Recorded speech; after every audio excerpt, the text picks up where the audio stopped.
Good evening, children.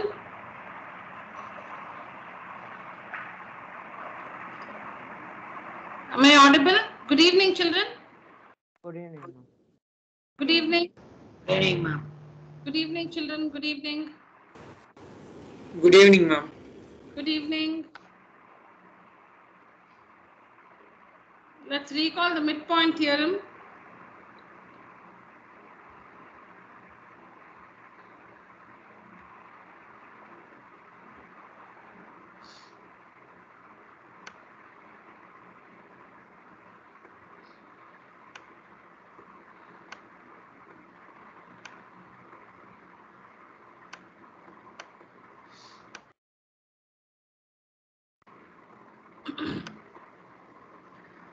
So, to use the midpoint theorem, we need to be given the midpoints of any two sides of a triangle. We must be given the midpoints, that is the midpoints of any two sides of a triangle must be known to us. So here in triangle ABC, we are given that P is the midpoint of AB. Okay, we are given that P is the midpoint of AB. And we are also given that Q is the midpoint of BC. It's given, we don't assume. It's given that Q is the midpoint of BC. P is the midpoint of AB and Q is the midpoint of BC.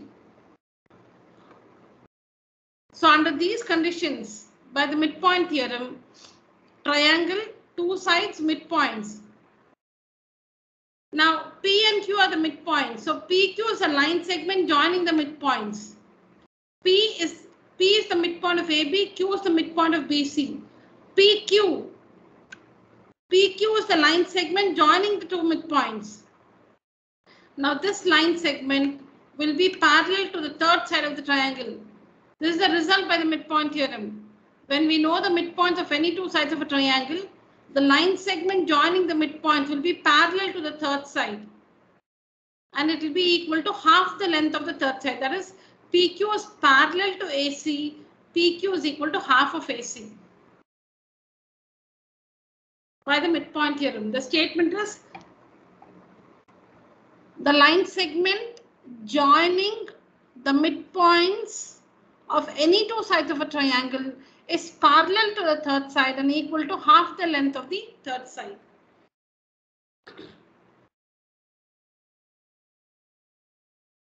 Converse of midpoint theorem, triangle, let's call the triangle ABC. Triangle ABC, M is the midpoint. M is the midpoint of AC given. M is the midpoint of AC given. To use the midpoint theorem, you need to know two things. Midpoints of any two sides of a triangle. Results, the line segment, that line segment joining the midpoint is parallel to the third side and equal to half the length of the third side. Now here, to use the converse of midpoint theorem, we need to have a triangle, here triangle ABC, in which you know the midpoint of any one side. Converse of midpoint theorem, any one side, midpoint of any one side of the triangle. So M is the midpoint of AC given. Then there should, through this midpoint, there should be a line parallel to the second side. So it should be given that MN is parallel to AB. It should be given that M is the midpoint of AC. You should know the midpoint of any one side of the triangle. And through that midpoint, there should be a line which is parallel to the second side. So it should be given that MN is parallel to AB. It should be given that MN is parallel to AB. Given these two, if you know these two, then the result is N is the midpoint of BC. The result is N is the midpoint of BC. So you should be given a triangle ABC in which M is the midpoint of AC, midpoint of any one side of the triangle. Then through the midpoint M, there should be a line parallel to the second side AB. So here MN is parallel to AB. Given these two, result is N is the midpoint of BC. Only one result, N is the midpoint of BC. The statement goes like this. If a line is drawn or the line drawn through the midpoint the line drawn through the midpoint of any one side of a triangle parallel to the second side bisects the third side. The line drawn through the midpoint of one side of the triangle. So there's a line MN drawn through the midpoint M, parallel to the second side. Yes, MN is parallel to the second side AB. Bisects the third side. Bisects the third side. BC is the third side, and the third side is bisected. That means N is the midpoint of BC.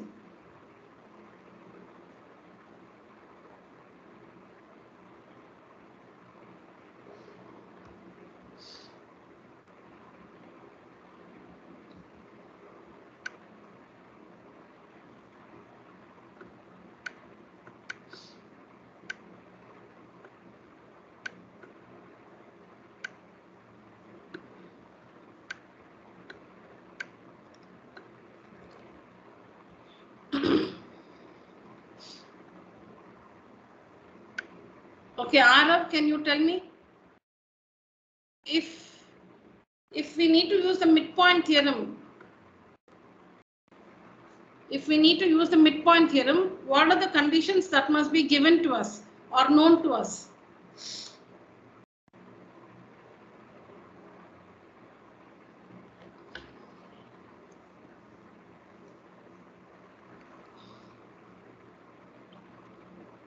Tarun?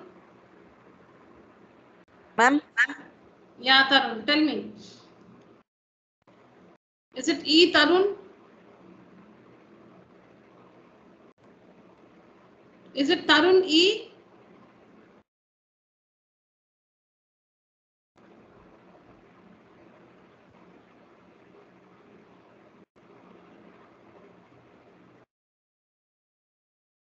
Okay, who can answer this? Tell me, if we have to use the midpoint theorem, what are the Ma'am, can I? Yes, Shreyas?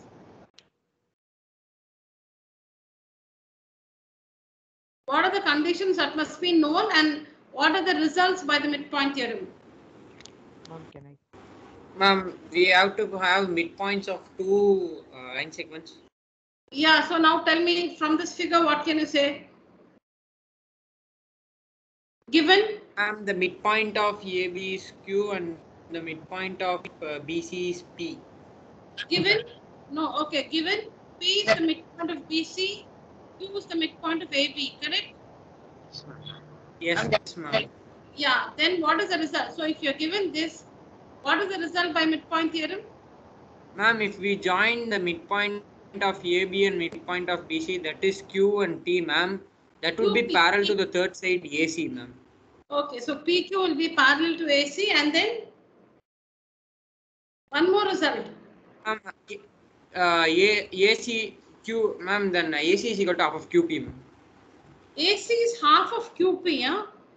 AC is half Sorry, of ma'am. Sorry, ma'am. QP is equal to half of AC. Yeah, QP will be half of AC, half the length of AC. Very good. Thank you, Shreyas. Very good. Now, for the same figure, if we have to use the converse of midpoint theorem, then what should be given and what are the results or what is the result? Same figure. Ma'am, one midpoint should be given and the line segment should be parallel to the base, ma'am. Okay, Hitesh, is it? Yes, ma'am. Yeah, tell me. So you take any you assume P or Q to be the midpoint and tell me what is given. Ma'am, P is the midpoint of AC, ma'am, and P, the line segment is extended, ma'am. You please. No, you don't say a line and all that. Name the line P, Q, A, B, B, C. Name it. Given. Okay, let's do it like this. Given triangle ABC, correct? Yes, ma'am. In which one is the midpoint of which side? Ma'am, P is the midpoint of side BC, ma'am. Okay, P is the midpoint of BC given. Now through P, which is the line parallel to which side?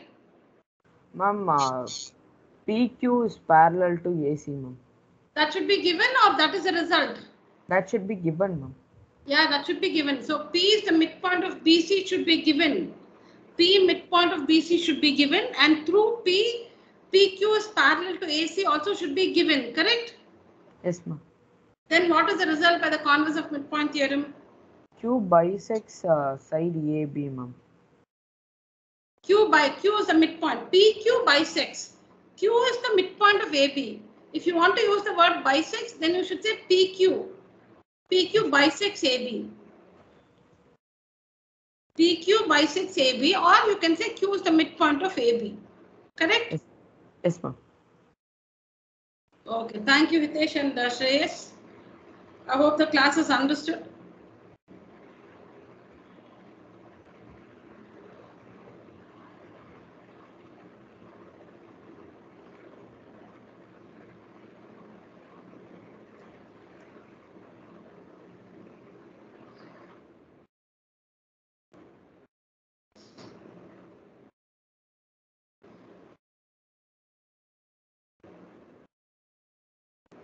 Yeah, last class I explained the alternate approach. You can write down the proof. And I think this part, let's do it from the beginning. That's better.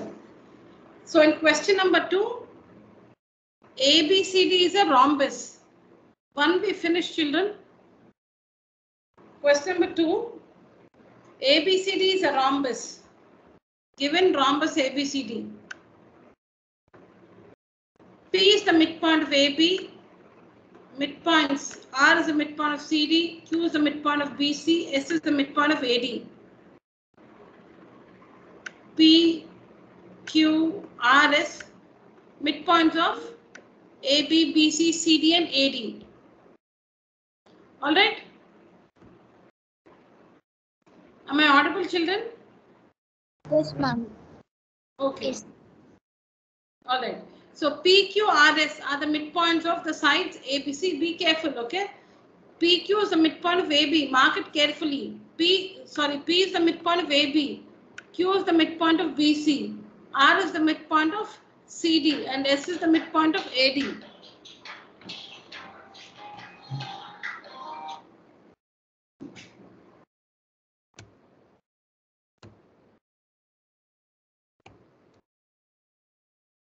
Just a minute, children. Just a minute.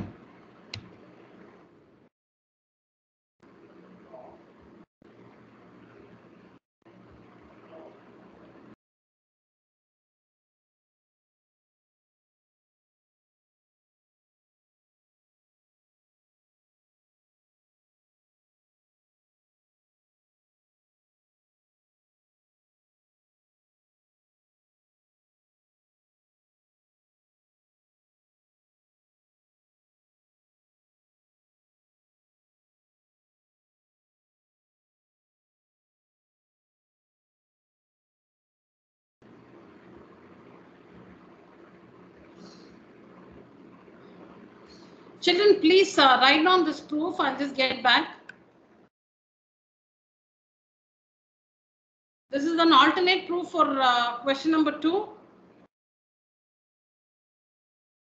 An alternate proof for question number 2. Please write down. I'll just get back.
Yes, children.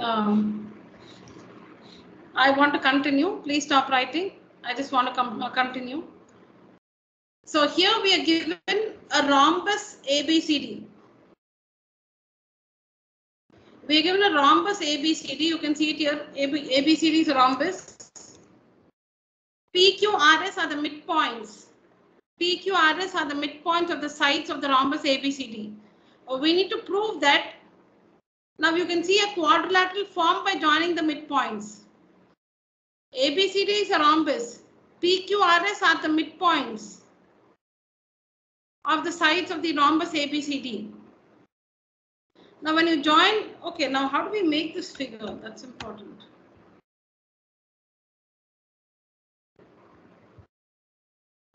So see here, ABCD, rhombus ABCD. ABCD is a rhombus. Midpoints, P midpoint, Q midpoint, R midpoint, S midpoint. Now these midpoints are joined. These midpoints are joined, and you get a quadrilateral in the middle.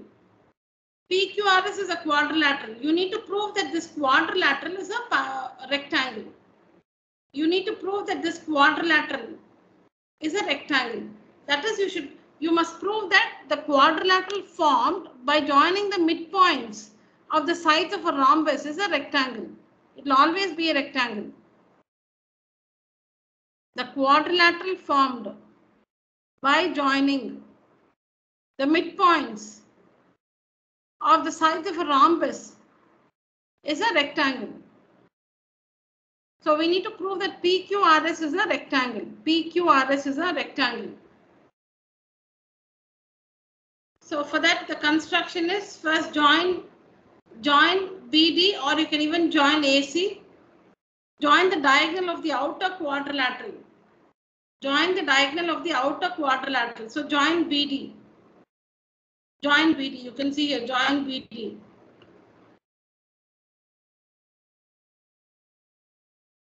Now, in triangle ABD,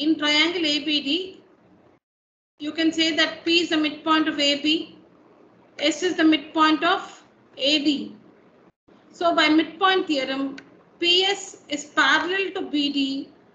You can draw the triangle separately. See, in case it's confusing, you can take the triangle separately. Take the triangle separately. A, B, D. ABD triangle and P midpoint, S midpoint. Take the triangle separately. Take this portion separately. Take this one. ABD is a triangle. P and S are the midpoints. So P is the midpoint of AB. S is the midpoint of AD. So by midpoint theorem, PS is parallel to BD and PS is equal to half of BD. Take the triangle below. Take this triangle below, BCD. BCD, triangle BCD. This is C, this is D, this is B, and this is the midpoint Q, this is the midpoint R. So R is the midpoint of, okay, Q is the midpoint of BC. Look at this figure. R is the midpoint of CD. R is the midpoint of CD. Q is the midpoint of BC. R is the midpoint of CD. So by midpoint theorem, we have QR is parallel to BD. QR is parallel to BD and QR is equal to half of BD. QR is equal to half of BD. So we've used midpoint theorem in triangle ABD and in triangle CBD. The triangle above BD and below BD. We have the diagonal BD, right? Above BD, we have a triangle ABD and below the triangle BCD. In these two triangles, we have applied the midpoint theorem. And we have some results which we have numbered 1, 2, 3 and 4. Can I proceed, children? Is it fine so far? Yes, ma'am. Yes, ma'am. Okay. So now, From 1 and 3, look at 1, what is result 1? PS is parallel to BD and QR is also parallel to BD. So PS and QR are both parallel to BD. That means they are parallel to one another. PS is parallel to QR. PS is parallel to QR. Because both are parallel to BD. Two lines parallel to the same line are parallel to one another. Both of them are parallel to BD. So they are parallel to one another. So PS is parallel to QR. And here you can see from 2 and 4, what do you observe from 2 and 4?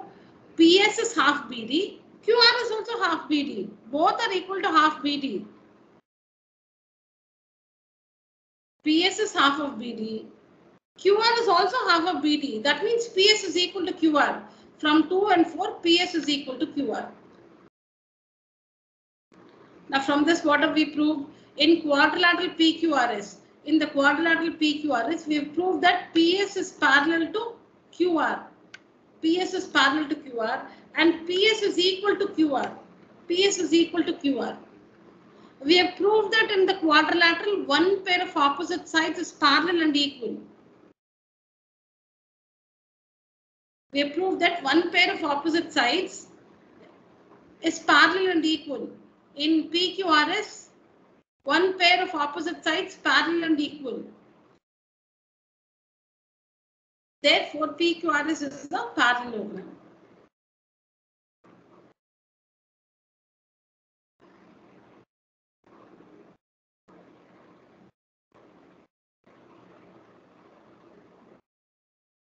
All right, children.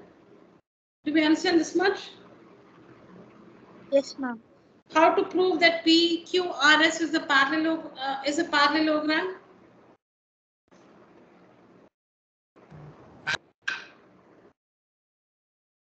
Okay. So we proved that PQRS is a parallelogram. Next is to prove that we actually have to prove that PQRS is a rectangle. We are coming one by one. So now we proved it's a parallelogram, but we have to prove it's a rectangle. We are actually coming by the definition. According to the definition, somebody's mic is enabled. Please disable your mic. I couldn't understand how you prove it is a parallelogram. Pranav, is it? Pranav, louder. I can't hear you. I couldn't understand how you prove this is a parallelogram. Okay. In a quadrilateral, we have some criteria. We have some criteria when where a quadrilateral can be called a parallelogram. One of it is this. 1 minute. Which is a chapter we learned? I think the earlier. Let me show you that slide.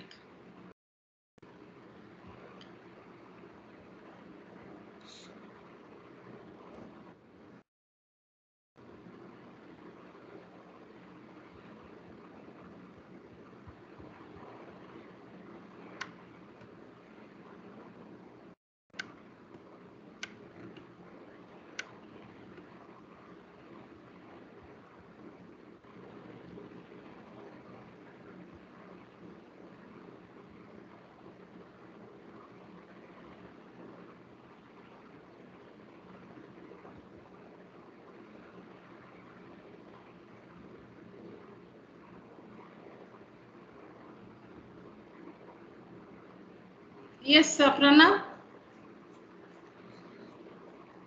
Please take a screenshot of this one. We have seen this in exercise 8.1, the exercise prior to this one, 8.2. So here you see the different criteria for a quadrilateral to be a parallelogram. And one of that is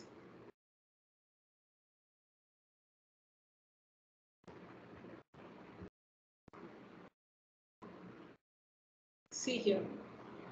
Yeah, here. If a pair of opposite sides of a quadrilateral is parallel and equal, then it is a parallelogram. Can you see it? The fifth one? If a pair, can you see the fifth one? If a pair of opposite sides, if a pair, one pair of opposite sides of a quadrilateral is parallel and equal, then it is a parallelogram.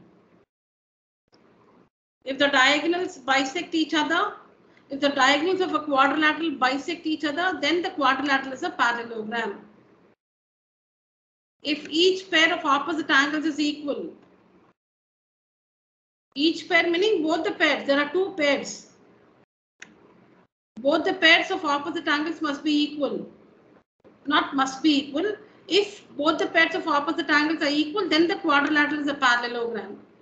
If both the pairs of opposite sides are equal, then it's a parallelogram. If both pairs of opposite sides are parallel, it's a path. Each pair meaning how many pairs are there? Each pair meaning not only one pair. Each pair. How many pairs are there? 4 angles, so 2 pairs.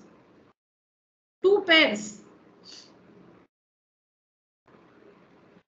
Maybe I'll just change that to both pairs. Each pair means both the pairs. I've told you this when we discussed. So both the pairs of opposite sides. So both pairs of opposite sides parallel, it's a parallelogram. Both pairs of opposite sides equal, then it's a parallelogram. Diagonals bisect each other, it's a parallelogram. Both the pairs of opposite angles are equal, then it's a parallelogram. One pair of opposite sides parallel and equal, it's a parallelogram. So we're using the 5th criteria, the 5th one.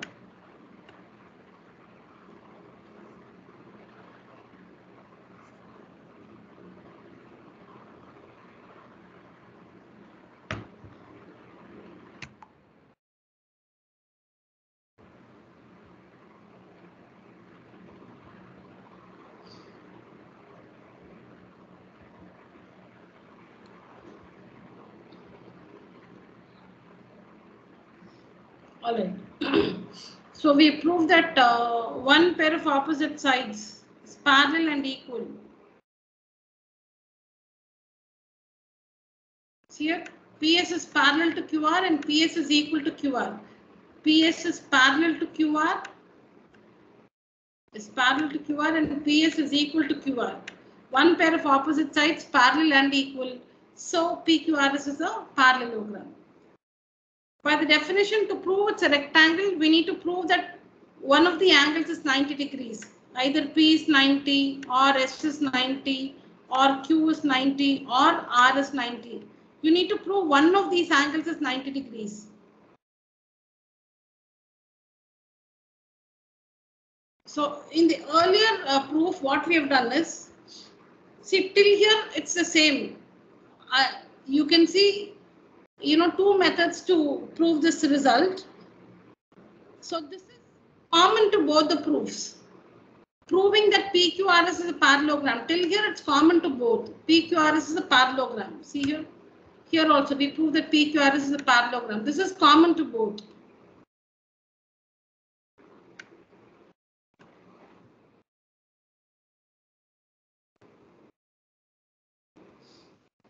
Alright. Here it's common to both. Proving that PQRS is a parallelogram.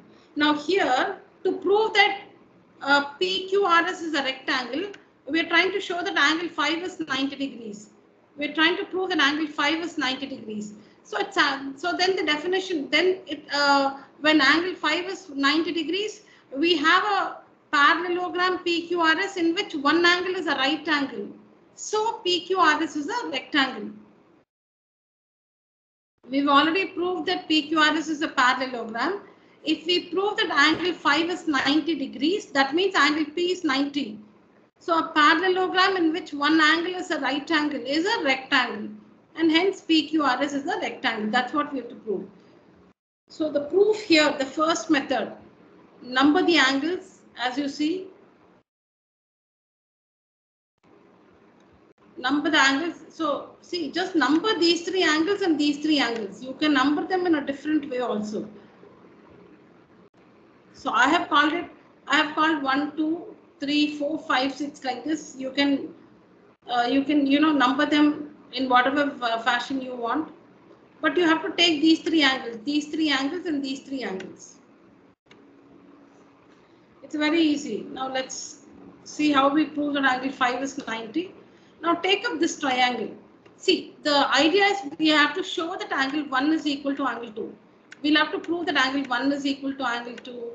Angle 3 is equal to angle 4. You'll have to prove these 2 results. You'll have to prove that 1 is equal to 2 and 3 is equal to 4. So how do we prove that 1 is equal to 2? We prove 1 is equal to 2 by using isosceles triangle property. In triangle APS, we have angles 1 and 2. In triangle APS, AP is equal to AS. How? Because is AB equal to AD, children? Is AB equal to AD?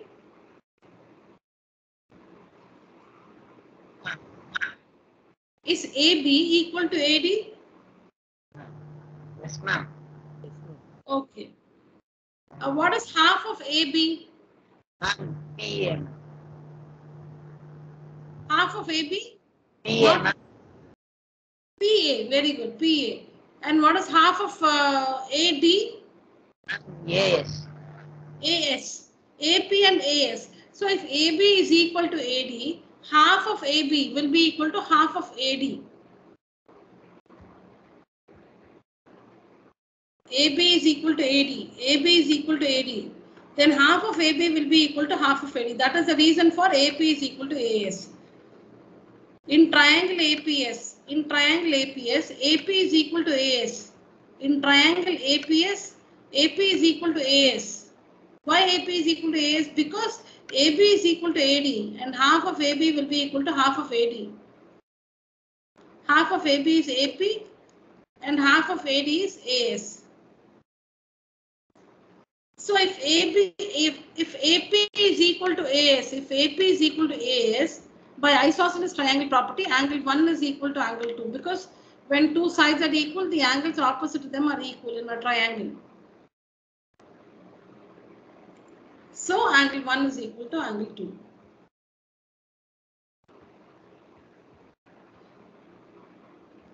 AB is equal to AD because they're the sides of they're the sides of the rhombus ABCD. Half of AB is equal to half of AD.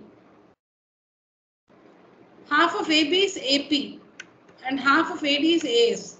So AP is equal to AS. If AP is equal to AS in triangle APS, then by isosceles triangle property, angle 1 is equal to angle 2. Is this understood, children? Yes, ma'am. Understood. Okay. Next, we are going to prove that angle 3 is equal to angle 4. That we are going to prove by using congruent triangles. Next, we are going to prove that angle 3 is equal to angle 4. Angle 3 is in which triangle? Ma'am, PB. PBQ. And angle 4 is in which triangle? Ma'am, SDR, ma'am. SDR. Now tell me 3 equalities in these two triangles. 3 equalities in these two triangles. That is, some side is equal to some side, some angle or whatever. So and prove that these two triangles are congruent. And hence you will have 3 is equal to 4 CPCTC. Ma'am, first Yeah. BC is equal to CD, ma'am. So half of BC is PQ, ma'am. Huh. And also in here half of BC is DR, ma'am. Huh, yeah, right. So PQ is equal to DR, ma'am, because half of both angles are equal, ma'am. Both sides. Correct. Ma'am, and in BA is equal to AD, ma'am. Very good. In that BP is half of BA, ma'am. Correct. And in AD, DS is half of AD, ma'am. Correct. So half of both sides are equal, ma'am. So BP is equal to DS, ma'am. Very good. Ma'am, and the angle, one more, wait, ma'am.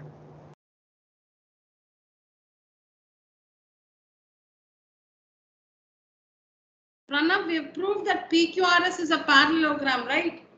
Yes, ma'am. PQRS, yes, ma'am. Yeah. So what is the property? What are the properties in a parallelogram? Opposite sides are Equal, ma'am. And equal. So PQ is equal to SR. yeah, PQ is equal to SR. PQ is equal to SR because PQRS is a parallelogram. Opposite sides are equal. So PQ is equal to SR. So what is the congruence criterion? Yes, ma'am. SSS criterion, the triangles are congruent.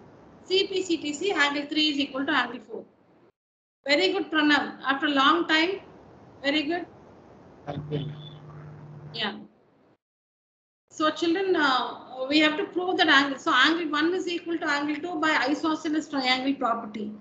Angle 3 is equal to angle 4 by congruency. I'm just repeating what Pranav said. So BP is equal to SD. That is BP of the, we are taking up these two triangles. We are taking up these two triangles, this triangle and this triangle. We are going to show that they are congruent, and so angle 3 is equal to angle 4 CPCTC. Now we say that BP of this triangle is equal to SD of this triangle. That is because AB is equal to AD, sides of a rhombus are equal. Half of AB is equal to half of AD, and half of AB is this one, and half of AD is this one. Like that, we have BP is equal to SD. Similarly, BC is equal to CD. Half of BC is equal to half of CD. Half of BC is BQ. Half of CD is DR. So BQ of this triangle is equal to DR of this triangle. BP of this triangle is equal, the same triangle is equal to SD of this triangle. Also, PQ is equal to SR, because PQ and SR are the opposite sides of parallelogram PQRS. So by SSS congruence criterion, the two triangles are congruent to each other. That is PBQ congruent to SDR. PBQ SDR. CPCTC angle 3 is equal to angle 4. Now children, tell me what is angle 1 plus angle 3 plus 5?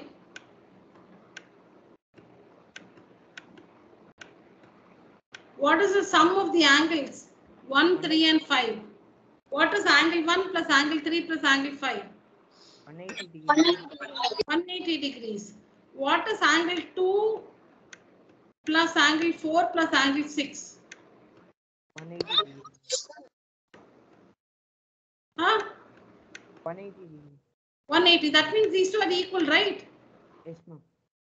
Angle 1 plus angle 5 plus angle 3 is equal to angle 2 plus angle 6 plus angle 4. Now we have proved that angle 1 is equal to angle 2. So they'll get cancelled on both the sides. They're equal. 1 and 2 are equal. So you can cancel 1 and 2 on both the sides. Similarly, angle 3 is equal to angle 4. So you can cancel it out. They're equal. You can cancel it out. So we are left. You cannot cancel 5 and 6 because we don't know if 5 and 6 are equal. We only know angle 1 is equal to 2. So we cancel equals on both the sides. Similarly, 3 is equal to 4. So we cancel. And now we are left with angle 5 in the LHS and angle 6 in the RHS. And we have this equal to sign. So that means we have proved that angle 5 is equal to angle 6. We have proved that angle 5 is equal to angle 6. But what do we know? We know that PQRS is a parallelogram. PQRS is a parallelogram. 5 and 6 are the adjacent angles of parallelogram PQRS. Angle 5 and angle 6 are the adjacent angles. They're next to each other. They're not opposite angles, they're adjacent angles. 5 and 6 are adjacent angles in parallelogram PQRS. And we know that they are supplementary. In a parallelogram, adjacent angles are supplementary. In a parallelogram, adjacent angles are supplementary. Opposite angles are equal. In a parallelogram, opposite angles are equal. Adjacent angles add up to 180. So 5 plus 6 is equal to 180 because it's a parallelogram. But 5 is equal to 6. 5 plus 6 is 180. And 5 is equal to 6. Then each angle has to be 90 degrees. 90 plus 90, 180, and 90 is equal to 90. That is, angle 5 is equal to angle 6. So like this, we prove that angle 5 is 90. And now we have PQRS is a parallelogram in which one angle is the right angle. Therefore, PQRS is the rectangle. Very simple proof. First, you have to prove that PQRS is a parallelogram by using midpoint theorem in two triangles. In two triangles, you should connect the diagonal BD or the diagonal AC. So here we have connected the diagonal BD. Take up two triangles. Use the midpoint theorem, get the results and show that PQRS is a parallelogram. Then by numbering the angles like this, we prove that angle 5 is 90. Parallelogram in which one angle is a right angle is a rectangle.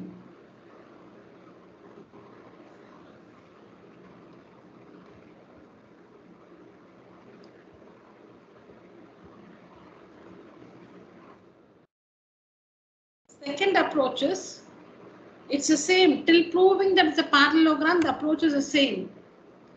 After that, what we do is, we also connect the diagonal. We don't number 1, 2, 3, 4, 5, 6. No, we are not doing that now. So we connect the diagonal AC. Join the diagonal AC. The figure is like this. Join the diagonal AC. Join AC. When you join AC, what happens? We know that this is 90 degrees. Because it's a rhombus, the outside quadrilateral ABCD is a rhombus. Diagonals are perpendicular to each other. That's what is here. That's what is here.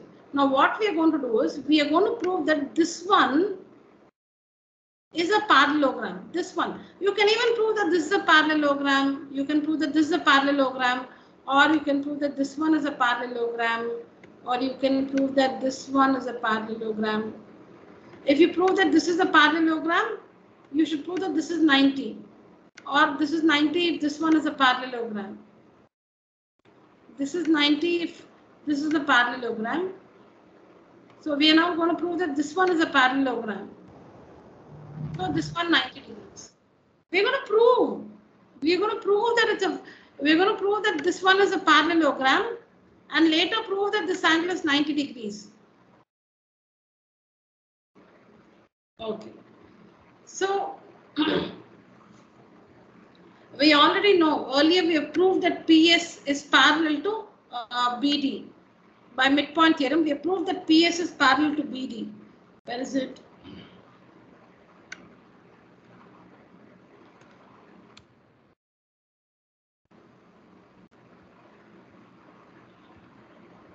So if PS is parallel to BD, that means PM is, because PM is a part of PS and BD, NO is a part of BD. NO, see here, this is a part of BD. We know that PS is parallel to BD. A part of PS is PM. A part of BD is NO. So these are also parallel to each other. Okay. We are going to prove. We are trying to prove that PMON is a parallelogram. PMON is a parallelogram. I cannot annotate if I zoom in. So maybe you can zoom in your device. Your device you can zoom in. So PM is parallel to NO. That we know with very little effort we prove that, because we already know PS is parallel to BD. PS is parallel to BD, so a part of PS is parallel to a part of BD.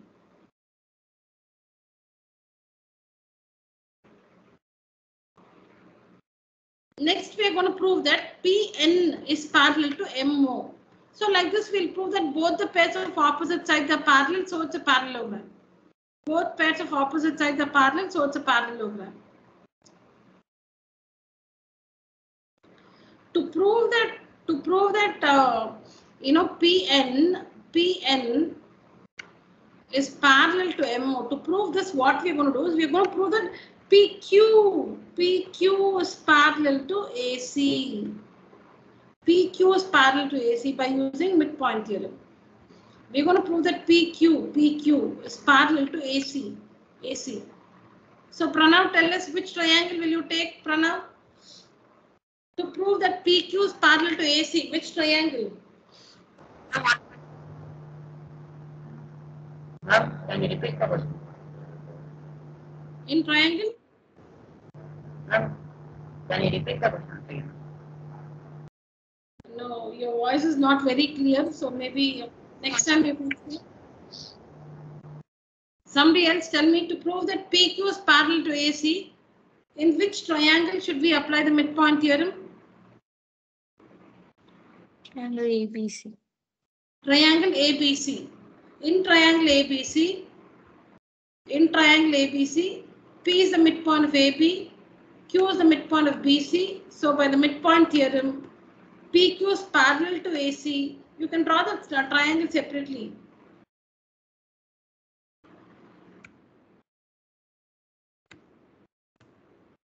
You can draw the triangle. See here for more clarity.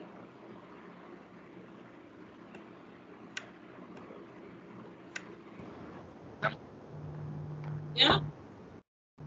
Ma'am, having some network issue, that's why I can't do that. Yeah, I understand.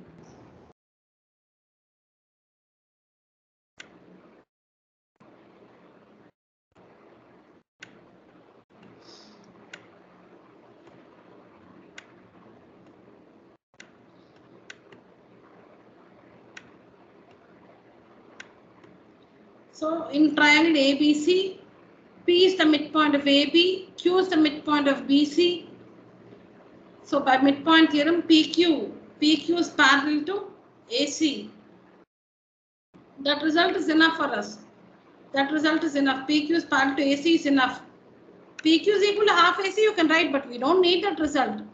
We don't need, meaning we are not going to use that anywhere. So just write whatever you need. But there's no harm in writing PQ is equal to half AC. Even if you write, there's no harm in writing. We don't write that because we are not going to use it anywhere. So PQ is parallel to AC. If PQ is parallel, PQ is this full thing. So a little of it is PN. Is parallel to AC. AC is this full thing. A little of that is MO.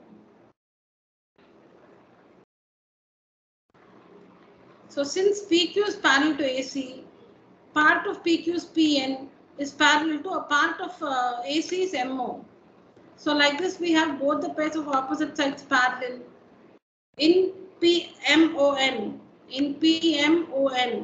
both the pairs of opposite sides are parallel. I mentioned here from one, see here from one, from this one. From 1, PM is parallel to NO, and from 5, this one, this PQ is parallel to AC. From this, we have PN parallel to MO. So collectively, I call this A. In a quadrilateral, if both pairs of opposite sides are parallel, the quadrilateral is a parallelogram. So from A, this one, this little thing is a parallelogram. And in the parallelogram, we know that in this parallelogram, we know that this angle is a right angle because the diagonals of a rhombus meet at right angle. So this 90 degrees is known to us. But since this is a parallelogram, by the property of a parallelogram, opposite angles are equal. So this angle also has to be 90 degrees. So angle MON is 90 because diagonals of a rhombus meet at right angles.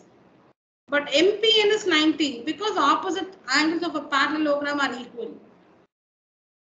Now we have proved that PQRS is a parallelogram in which one angle is a right angle. So it's a rectangle.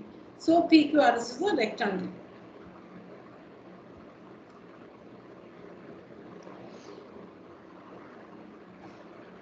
Now children, you already finished in the last class, right? This one, correct? Which one should I show you now to write down?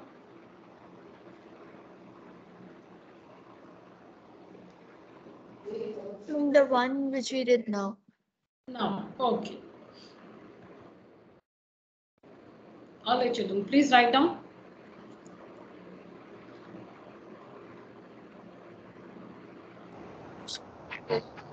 odd property you must use, ma'am. You must do all sides are 90 degree, ma'am. You want me to show the earlier slide? Ma'am, yes, no, it takes me time. 1 minute. I think I don't know how much you have written. So you take a screenshot, children. You can write down now in the class, but take a screenshot. This is the first slide of this is the first slide for question number 2. Please take a picture.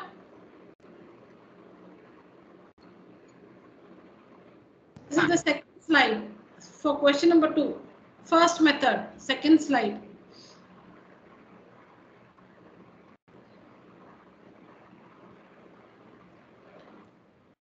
Alternate method.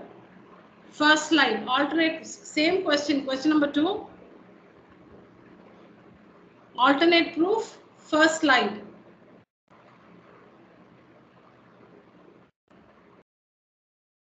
Second slide.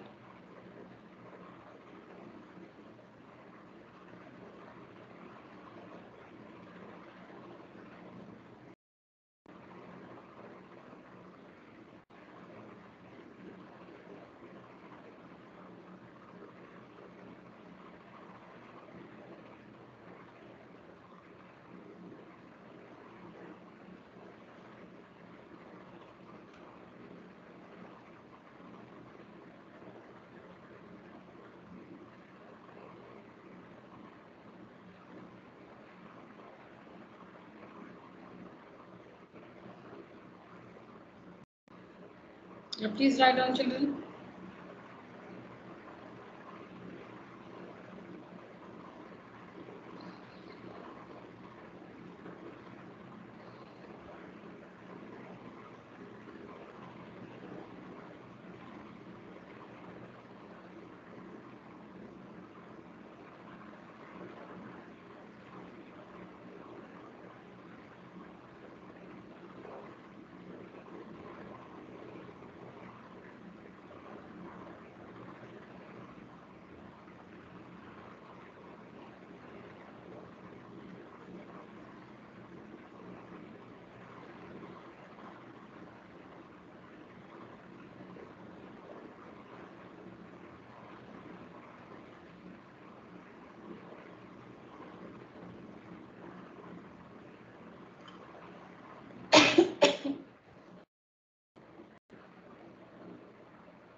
Ma'am, Yeah. so once again, can you just show the previous slide? Yeah. This one, huh? Yes, ma'am. Thank you, ma'am. Okay.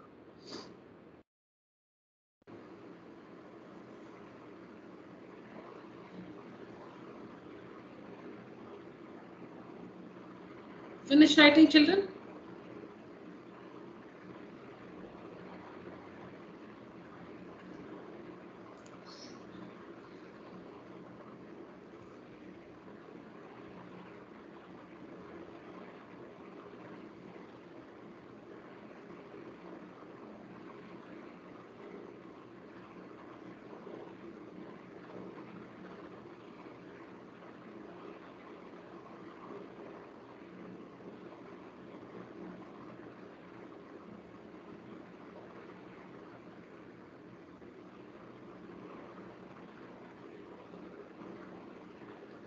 Shall we move on? Finish writing?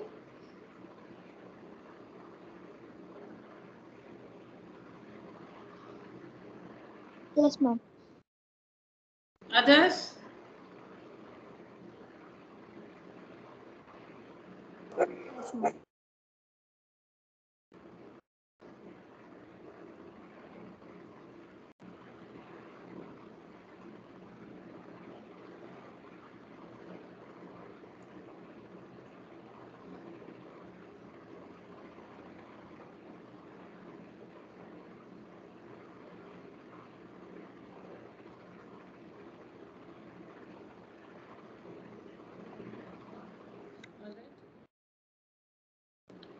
Next, ABCD is a rectangle and PQRS are the midpoints of the sides AB, BC, CD and AD respectively. Show that PQRS is a rhombus. Earlier we had to show that the quadrilateral formed by joining the midpoint of a rhombus is a rectangle. Here you will have to show that the quadrilateral formed by joining the midpoints of a rectangle is a rhombus. The outer one is a rectangle. You should prove the inner one is a rhombus. Earlier in question number 2, the outer one was a rhombus. You have to prove the inner one is a rectangle. So here it's vice versa. ABCD is a rectangle. Prove that PQRS is a rhombus. Who can define a rhombus? Opposite sides are equal and parallel. Oh, definition of a rhombus. Ma'am, opposite sides are equal and parallel, ma'am. No. All sides are equal in a rhombus and diagonal bisect each other at 90 degrees. No. I don't know why. I said, how do you define? With respect to this chapter, quadrilaterals, how do we define a rhombus? Ma'am, rhombus is a parallelogram with opposite sides are equal and parallel, ma'am. No, if it's a parallelogram, opposite sides are equal. So we should not be mentioning that. A rhombus is a parallelogram, then Ma'am, a rhombus is a parallelogram having all sides equal. in which all sides are equal. A rhombus is a parallelogram in which all sides are equal. A rhombus is a parallelogram in which all the sides are equal. So how do you prove that? PQRS is a rhombus? You must first prove that it's a parallelogram, correct? Yes, ma'am. To prove that PQRS is a rhombus, you need to first, by the definition, you should prove that PQRS is a parallelogram. And to prove that all sides are equal, it is enough to prove that adjacent sides are equal. To prove that all sides are equal, it's enough to prove that adjacent sides are equal.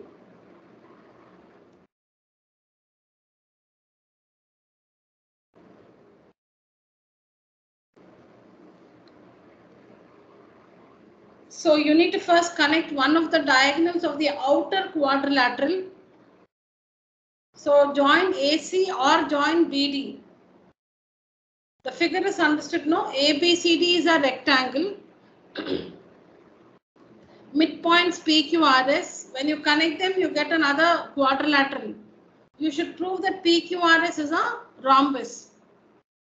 Definition of a rhombus: parallelogram in which all sides are equal. So first you should prove that PQRS is a parallelogram. First prove that PQRS is a parallelogram. Then you'll have to prove that all the sides are equal. For that, it's enough if you prove adjacent sides are equal.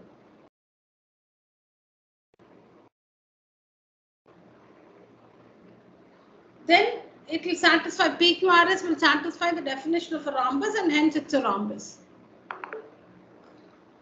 Now in triangle ABC, tell me children, in triangle ABC,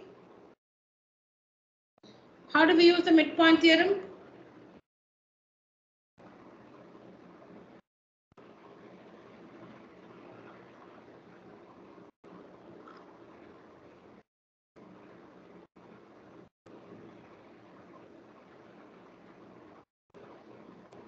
in triangle ABC.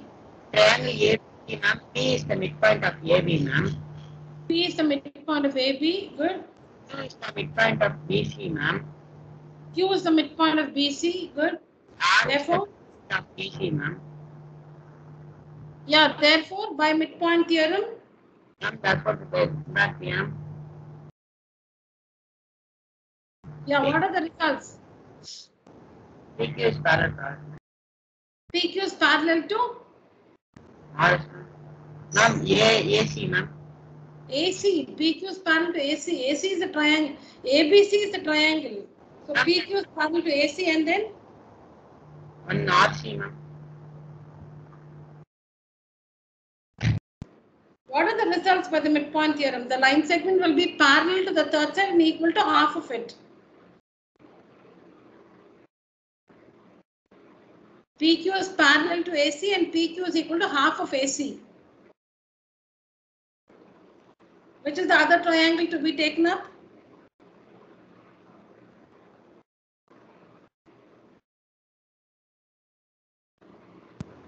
ADC. AD. C. In ADC, what do we have? ADC. S is the midpoint of AD, ma'am. S is the midpoint of AD. Then R is the midpoint of DC. R is the midpoint of DC. Very good. Therefore, by midpoint theorem, Ma'am, SR is parallel to AC. SR is parallel to AC and then SR is half of AC, ma'am. SR is equal to half of AC. Now, by comparing, you should know, I'll show you the proof, you'll understand. When you compare, you can show that PQRS is the parallelogram. PQRS is a parallelogram. When you compare the results, PQRS is a parallelogram. Next, you need to prove that adjacent sides are equal. So you can take up this triangle. See here, you can take up this triangle DRS and DRS and CRQ. Take up two triangles which contain adjacent sides of the rhombus. Mention two adjacent sides of the rhombus, children. Mention any two adjacent sides of the rhombus. SR and QP. SR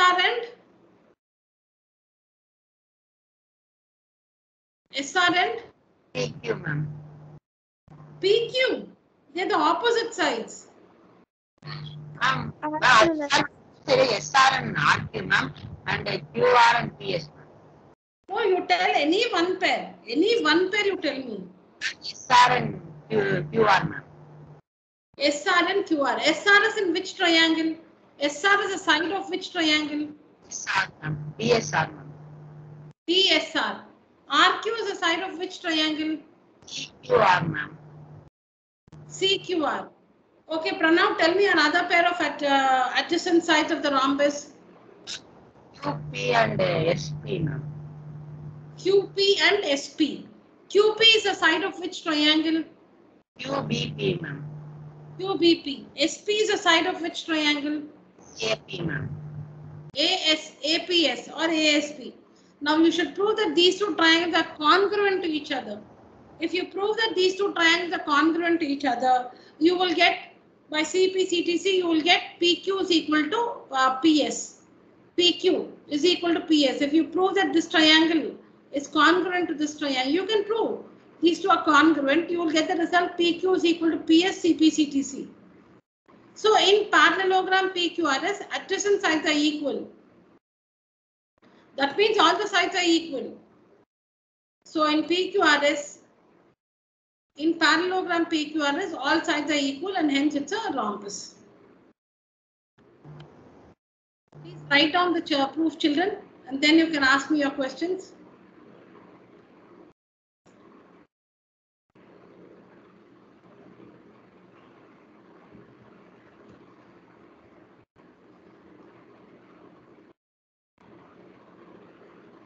Pranav, you've turned on your video, is it?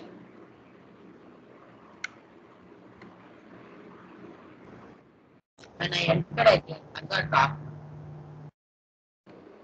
Okay, please turn off your video.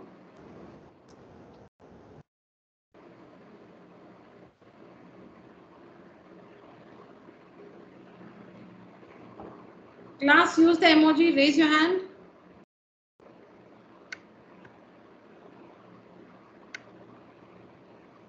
Hitesh, Ananya, Deepika, Sangamitra, Shivani, Pranav, Shreyas, Vasudevan, Arav, Kanishka, Tarun, Tarun, Pratiksha. All right. Fine, children. Please write down. I'll just be back in some time. Please write down.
I'm back, children. Please ask me your questions if you don't understand anything anywhere.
Is it fine, children? Understood?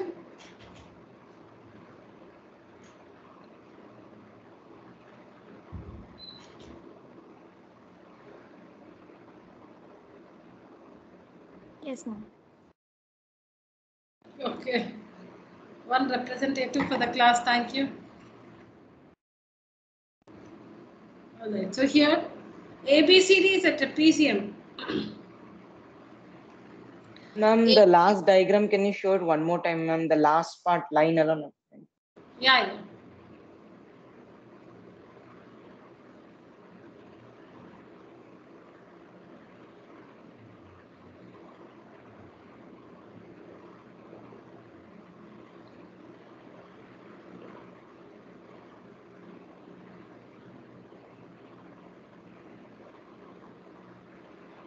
Done, Ara?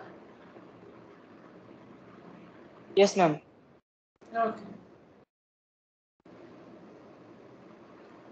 So here ABCD is a trapezium in which AB is parallel to BC, DC.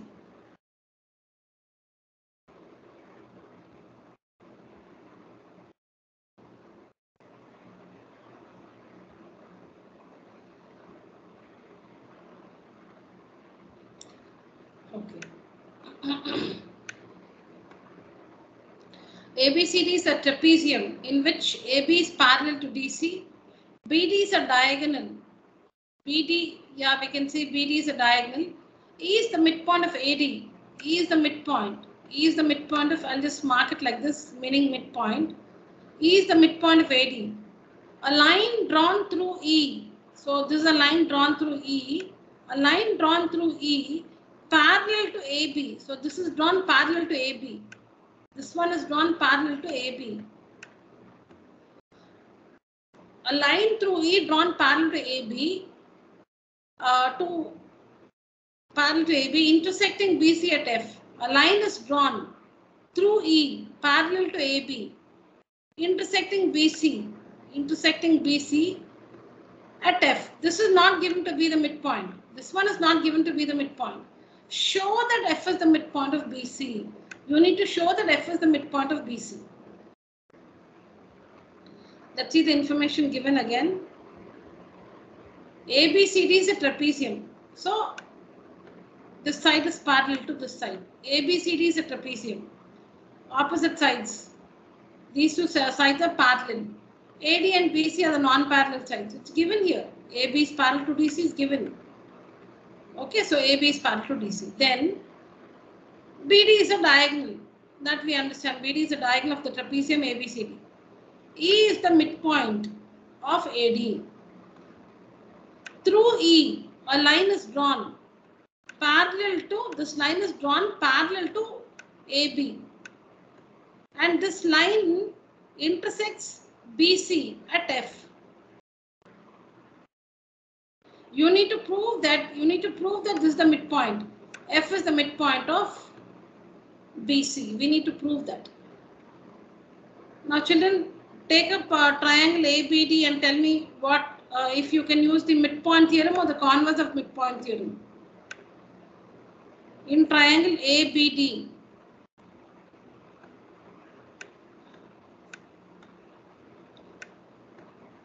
can you use the midpoint theorem or the converse of midpoint theorem? Let us just take this point as G. Converse of midpoint theorem. Converse of midpoint theorem, yeah. Yes, Sangamitra, proceed. So, in triangle ABD, what is given to us? E is the midpoint of AD and EG is parallel to AB.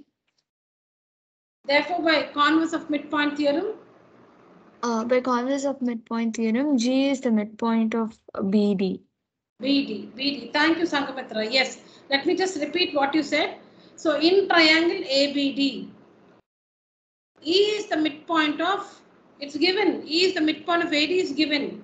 And through E, EG is parallel to AB because EF is parallel to AB. It's given EF is parallel to AB. So, EG is also parallel to AB. Now, given these two, by converse of midpoint theorem, the result we get is G is the midpoint of BD. G is the midpoint of the third side. You will find given midpoint of one side and a set of parallel lines, two lines parallel, you will be able to identify the midpoint of the midpoint of another side. E midpoint of AD, midpoint of one side known. Through the midpoint E, there's a line parallel to the second side AB. Given these two, the result is G is the midpoint of the third side BD. Now children, use the triangle BDC. Use triangle BDC. And tell me if you can use the midpoint theorem or converse of midpoint theorem there. BDC. In triangle BDC. Converse of midpoint theorem, ma'am. Yes, Kanishka, please tell us. In triangle BDC. Point G is the midpoint of BD, ma'am. We proved it. Yeah, correct. Very good. Then. And they are. Sorry, ma'am. What? Through G. Which is the line through G? Through GF, ma'am. Through G, which is the line? Which is the line through G? BD, ma'am. No. Oh, not that way. Through G, meaning through the midpoint, we have GF, right? Yes, ma'am. Is GF should be parallel to which side to use the converse of midpoint theorem? CD, ma'am. Yeah, GF should be parallel to CD. Is GF parallel to CD?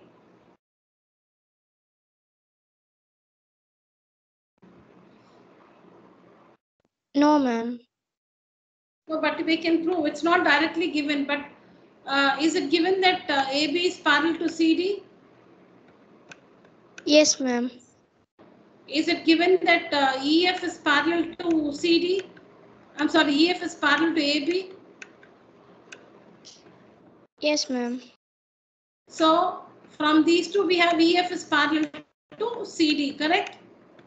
Yes, ma'am. Let me write it again. 1 minute. You tell me, Kanishka, now. What are the parallel lines mentioned in the question? AB is parallel to DC, ma'am. AB is parallel to DC is given. Okay, then what else is given? And EF is parallel to AB, ma'am. EF is parallel to AB is also given. So what is the theorem we are using here? Two lines parallel to the same line are parallel to one another. So which are the two lines here? DC and EF. DC and EF are two lines that are parallel to the same line AB. So they are parallel to one another. DC is parallel to EF. Because AB is common here, DC is parallel to EF. Correct? Yes, ma'am. Okay. DC is parallel to EF, meaning this one, this DC is parallel to EF, this one, EF. So that means GF is also parallel to CD, right? Because GF is a part of EF. Yes, ma'am. Because GF is a part of EF. See, the result we have is EF is parallel to CD. Correct. EF is parallel to CD. But what is GF? GF is a part of EF. See it? GF. GF is a part of EF. So GF also will be parallel to CD. GF is also Yes. parallel to CD. Yeah. So now tell me again, in triangle BCD. In triangle BCD, G is the midpoint of BD, ma'am. Okay. And by the converse of midpoint theorem, we can prove one that. more Yeah. thing. No. One more thing. In triangle BCD, G is the midpoint of BD. Then And yeah, FG is parallel to DC, ma'am. GF is parallel to DC. Yeah. Therefore, now you must say, therefore, by converse of midpoint theorem, F is the midpoint of BC, ma'am. F is the midpoint of BC. So we proved that F is the midpoint of BC. Correct? Yes, ma'am. Very good. Thank you, Kanishka.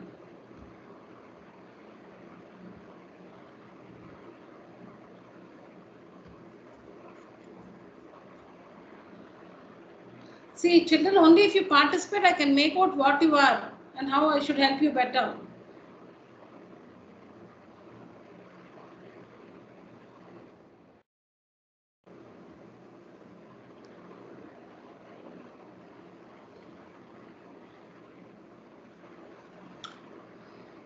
Yeah, please write down this one, children.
So children, if L is parallel to, here a line through E, a line drawn through E parallel to AB. So through E, a line is drawn. So this is the line L. L is drawn parallel to AB. That means EG is parallel to AB and also GF is parallel to AB. Because this line L through E, a line L is drawn. A line L is drawn parallel to AB.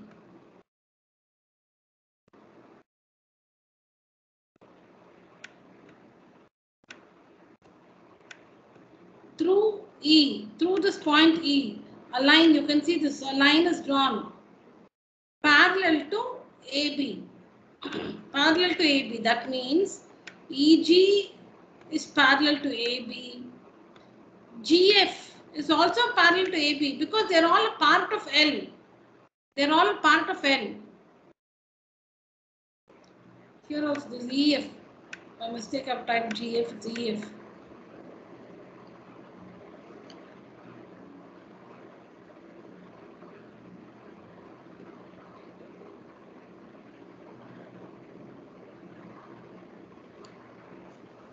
GF is also correct. That's what I just explained.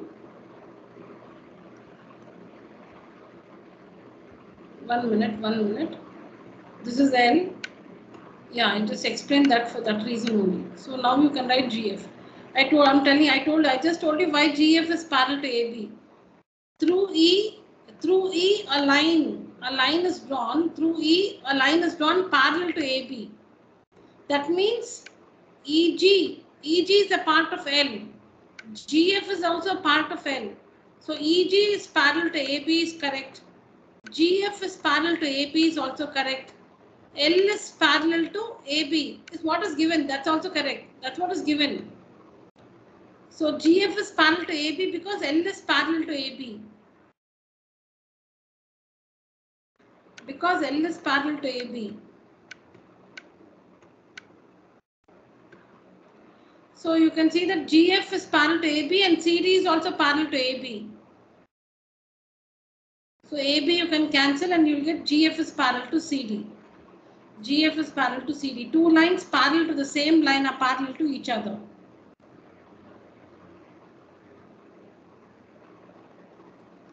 Please mark L, which is not marked, mark L, and this point is G.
Okay. If in this figure, we don't have time to do another one, so let's take a numerical situation. Under the same circumstances, whatever details are given in 3.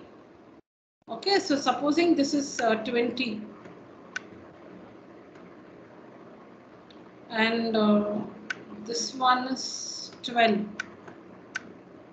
Find the area of PQRS. Find area of PQRS. The question is, find area of PQRS.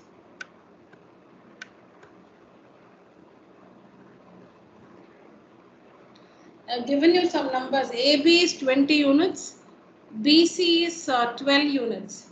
Find area of PQRS.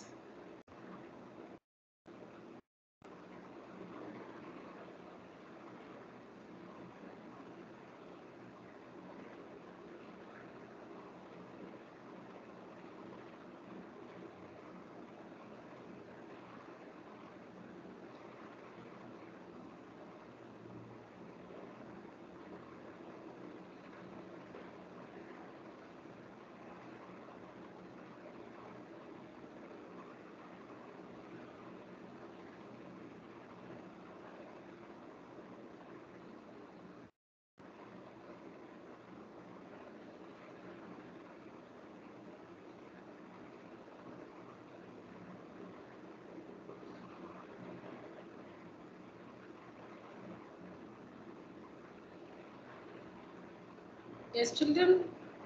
Doesn't need this long. What is the area of PQRS?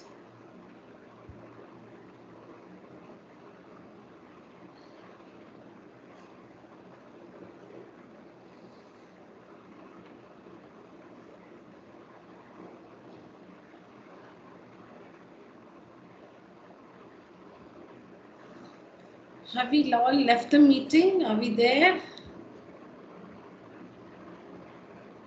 Class, lower your hand. Class, lower your hands.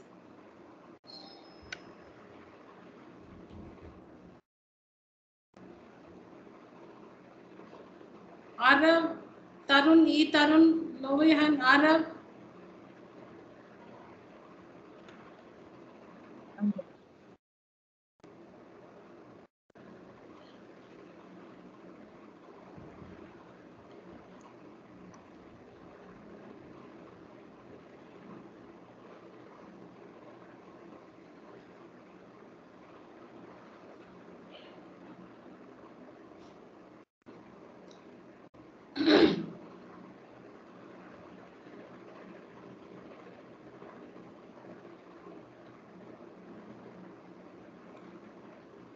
Find area of PQRS. Okay. What kind of quadrilateral is ABCD? What is ABCD, children? Children, please answer. What is ABCD? A rectangle. It's a rectangle. Please answer. Yeah. So ABCD is a rectangle. All right. Now, if PQRS is a quadrilateral formed by joining the midpoints of the sides of the rectangle. Now, what kind of a quadrilateral is PQRS? What is that we have proved? Rhombus. It's a rhombus. Okay. If when ABCD is a rectangle, PQRS is a rhombus. Okay. Now, do you know the length and breadth of the rectangle? Do we know the length and breadth of the rectangle? Yes, ma'am. 20 and Yeah, 20 and 12. Okay. I'm asking a very obvious question, so you're so reluctant to answer. Now, what is SQ? How much is SQ? How much is SQ?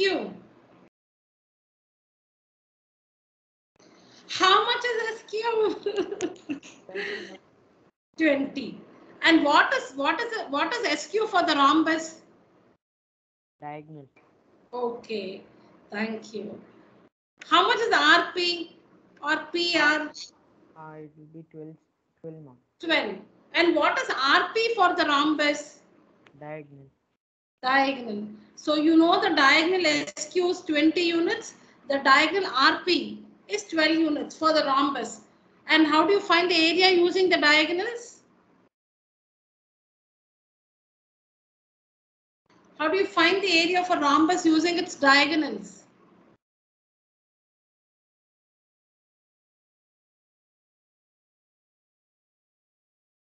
Half diagonal 1 diagonal. Yeah, half product of diagonals. Half. Sangamitra, what did you say? Half into diagonal 1 and diagonal 2.